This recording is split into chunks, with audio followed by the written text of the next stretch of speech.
डायलेथिज्म एक फ़िलोसॉफ़िकल थियरी है जो क्लेम करती है कि कुछ कॉन्ट्रडिक्शंस ट्रू हो सकते हैं। मोर स्पेसिफिकली, डायलेथिया एक स्टेटमेंट होती है which could be both true and false at the same time, और डायलेथिज्म मोर जनरली एक ऐसी फ़िलोसॉफ़िकल पोजीशन है जो इस तरह की कॉन्ट्रडिक्शंस की एग्जिस्टेंस को एक्सेप्ट करती है। हम कॉन्ट्रडिक्शंस के बारे में इतना जानते हैं कि ये ट्रू नहीं हो सकती, और इस प्रिंसिपल को हम the law of non contradiction भी कहते हैं, which has been a cornerstone of logical thinking since Aristotle. और ये प्रिंसिपल ऑफ नॉन कॉन्ट्रडिक्शन ये स्टेट करता है कि कोई भी स्टेटमेंट एक ही टाइम पे ट्रू और फॉल्स नहीं हो सकती। लेकिन डायलेथिस्ट्स इस व्यू को चैलेंज करते हैं और वो आर्ग्यू करते हैं कि कुछ स्टेटमेंट्स इंडीड एक ही वक्त पे ट्रू और फॉल्स हो सकती हैं। वो मिसाल देते हैं लायर पैराडॉक्स की, जो कुछ इस तरह की स्टेटमेंट बन सकती है जिस तरह दिस सेंटेंस इज़ फॉल्स। अगर तो ये ट्रू है then it must be false because that's what it says, और अगर ये फॉल्स है then it also must be true because that's what it denies.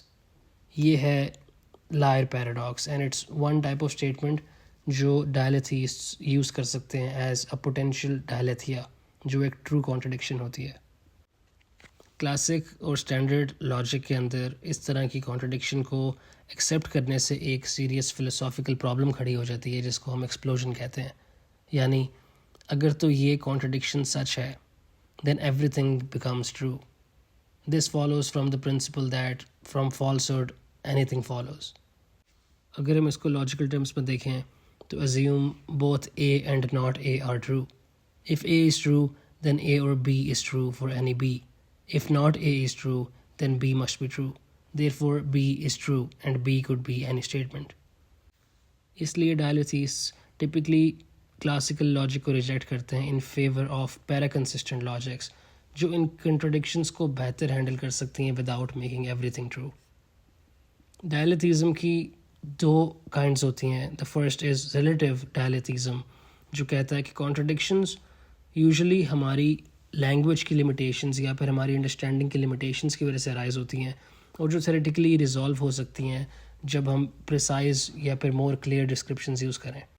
और सेकंड टाइप की डायलेथिज्म का नाम है एब्सोल्यूट डायलेथिज्म, जो क्लेम करती है कि कुछ कॉन्ट्रडिक्शंस फंडामेंटली ट्रू होती हैं और जिनको आप रिजॉल्व नहीं कर सकते even with perfect knowledge, perfect language, perfect articulation.